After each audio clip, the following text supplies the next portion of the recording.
అందరికీ నమస్కారం. నేను మూవీ ఆర్టిస్ట్ అసోసియేషన్ ప్రెసిడెంట్ పదవికి పోటీ చేస్తున్న విషయం మీ అందరికీ తెలిసిందే. ఫిల్మ్ ఇండస్ట్రీ మెడ్రాస్లో ఉన్నప్పుడు తెలుగు, తమిళ్, మలయాళం, కన్నడ ఆర్టిస్టులందరికీ ఒక్క నడిగర్ సంఘం మాత్రమే ఉండేది. తెలుగు యాక్టర్లకి సపరేట్గా ఒక అసోసియేషన్ ఉంటే బాగుంటుందన్న ఉద్దేశంతో తెలుగు సినీ ఆర్టిస్ట్ అసోసియేషన్ని స్టార్ట్ చేశారు. తెలుగు నటుల కష్టసుఖాలు తెలుసుకుంటూ తెలుగు వాళ్ళే అధ్యక్షులుగా ఉంటూ ఆ అసోసియేషన్ని బ్రహ్మాండంగా నడిపారు. దాని తర్వాత తెలుగు ఫిల్మ్ ఇండస్ట్రీ హైదరాబాద్కి షిఫ్ట్ అయింది. 1993లో మూవీ ఆర్టిస్ట్ అసోసియేషన్ని అక్కినేని నాగేశ్వరరావు గారు, ప్రభాకర్ రెడ్డి గారు, మురళీమోహన్ గారు, నాన్నగారు, చిరంజీవి గారు, ఇంకా కొంతమంది పెద్దలు కలిసి స్టార్ట్ చేసిన విషయం మనందరికీ తెలిసిందే. నాన్నగారికి మూవీ ఆర్టిస్ట్ అసోసియేషన్లో పదవి ఉన్నా లేకపోయినా సినిమా కుటుంబం కోసం ఆయన ఎప్పుడూ వెంటే ఉన్నారు. నేను ఒక 2 ఇన్సిడెంట్లు చెప్తాను.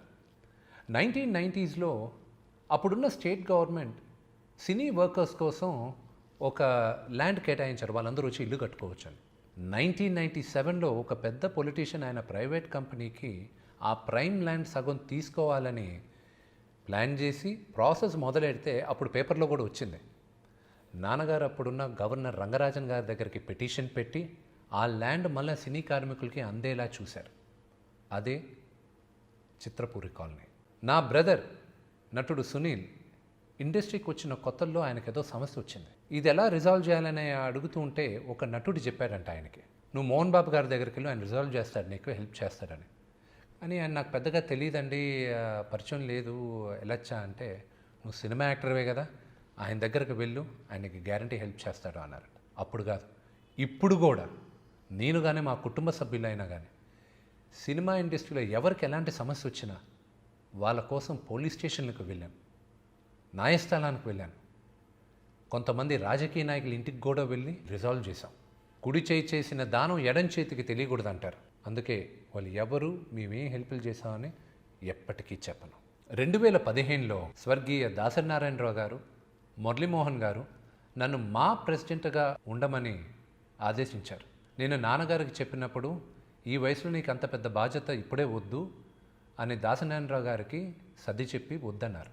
మా అసోసియేషన్ ప్రెసిడెంట్స్ నాన్నగారు, చిరంజీవి గారు, నాగార్జున గారు, మురళీమోహన్ గారు, నాగబాబు గారు, రాజేంద్ర ప్రసాద్ గారు, శివాజీ రాజా గారు అందరూ చాలా మంచి పనులు చేశారు.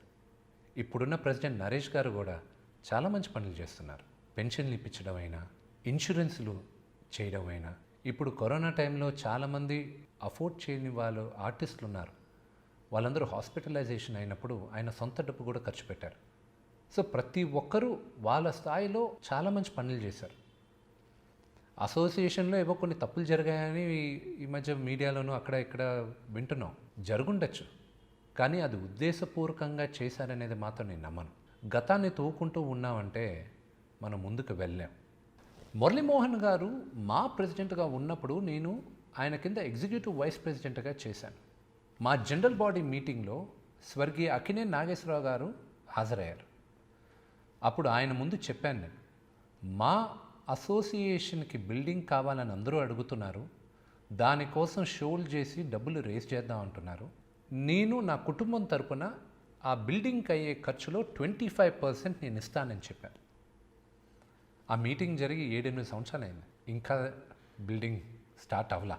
ఒక 10-15 సంవత్సరాలుగా మా అసోసియేషన్కి బిల్డింగ్ కావాలని ప్రతి ఒక్కరూ చెప్తూనే ఉన్నారు.